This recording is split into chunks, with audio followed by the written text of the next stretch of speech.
Selamat datang di 9 ikon Pulau Sumatera, yang dimana Sumatera adalah pulau ke-6 terbesar di dunia yang terletak di Indonesia. 9 ikon Sumatera ini adalah bangunan bersejarah yang dibangun karena sejarah yang ada di dalamnya. Pada Pulau Sumatera ini terdapat 9 provinsi dengan bangunan ikoniknya. Mari kita masuk ke yang pertama, yaitu Provinsi Aceh dengan bangunan yang sangat ikonik berupa Masjid Baitur Rahman.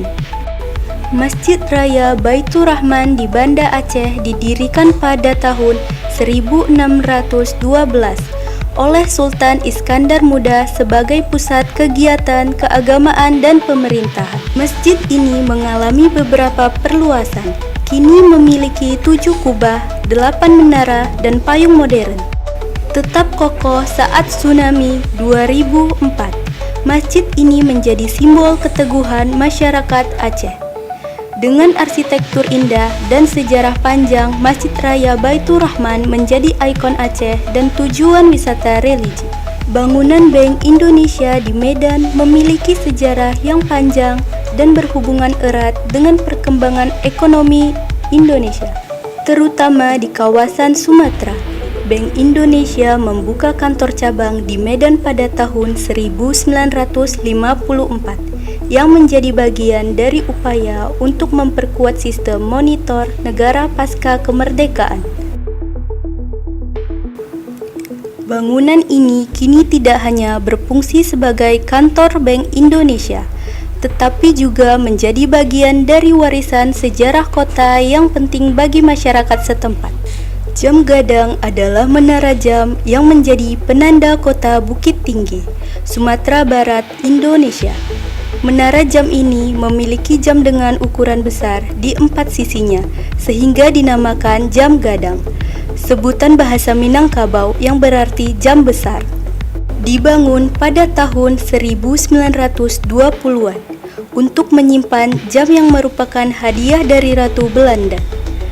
Menara jam ini menjulang setinggi 27 meter dan diresmikan pembangunannya pada 25 Juli 1927. Terdapat jam berukuran besar berdiameter 80 cm di 4 sisi menara sehingga dinamakan Jam Gadang. Candi Muara Takus merupakan salah satu peninggalan Kerajaan Sriwijaya yang masih berdiri kokoh di Provinsi Riau. Bangunan bersejarah tersebut merupakan satu-satunya candi yang ada di Riau. Keberadaan candi ini juga menjadi bukti bersejarah peninggalan agama Buddha di Pulau Sumatera. Tak seperti candi-candi Jawa yang berwarna hitam, Candi Muara Takus didominasi warna merah karena terbuat dari campuran pasir, batu sungai, dan batu bata.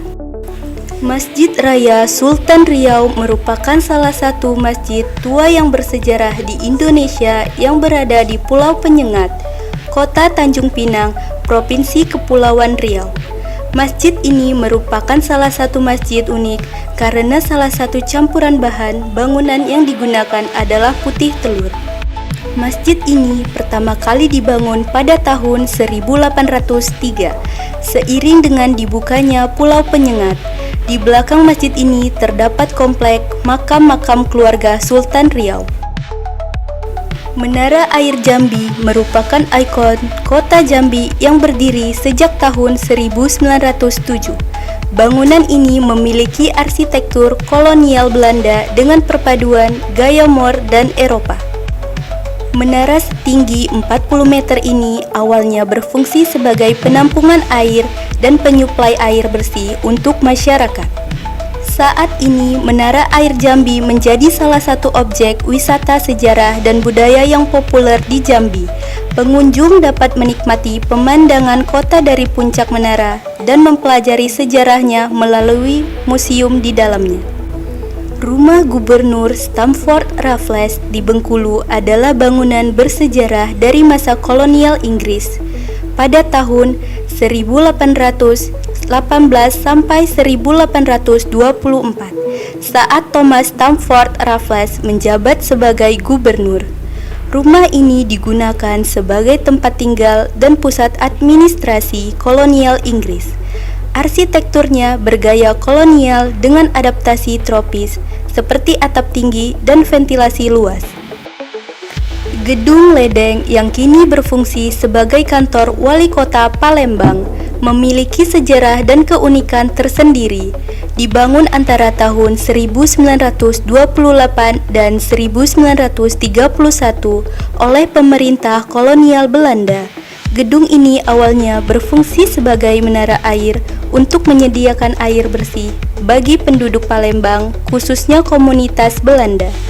Bangunan ini mengadopsi gaya arsitektur De Stijl yang khas, dengan bentuk kubus dan atap datar. Menara setinggi 35 meter ini memiliki kapasitas tampung air sekitar 1.200 meter kubik. Selama pendudukan Jepang, gedung ini digunakan sebagai kantor residen. Setelah Indonesia merdeka pada tahun 1956, bangunan ini diresmikan sebagai balai kota dan sejak tahun 1963 difungsikan sebagai kantor wali kota. Wisma ini dibangun oleh Banka Tinwinning pada tahun 1827. Tujuan utama pembangunannya adalah sebagai tempat peristirahatan atau penginapan.